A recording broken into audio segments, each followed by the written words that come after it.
मर्दीगुड़ा विद्यालय विभिन्न समस्या भितर चली पाठपढ़ा। थुआमूल रामपुर ब्लॉक अधीनस्थ मर्दीगुड़ा सरकारी उच्च प्राथमिक विद्यालय विभिन्न समस्या घेर में चली पाठपढ़ा।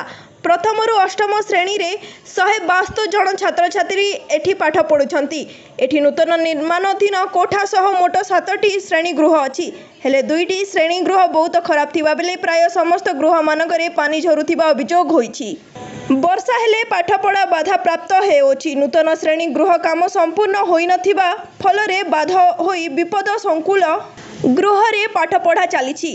पाचेरी असपूर्ण थिबारु गाई गोरु विद्यालय रे पसी गछलता खाई नष्ट करुथिबा मध्य अभियोग होईछि। एहार समाधान पाई प्रशासन को जनाइबा सत्त्वे कौनसी पदक्षेप ग्रहण वर्तमान सुधा करा जाई नाही। एही समस्यार शीघ्र समाधान पाई ग्रामवासी दाबी करिसंती। कलाहांडी जिल्लारू मुकुंद नायकଙ୍କ रिपोर्ट फास्ट न्यूज ओडिशा।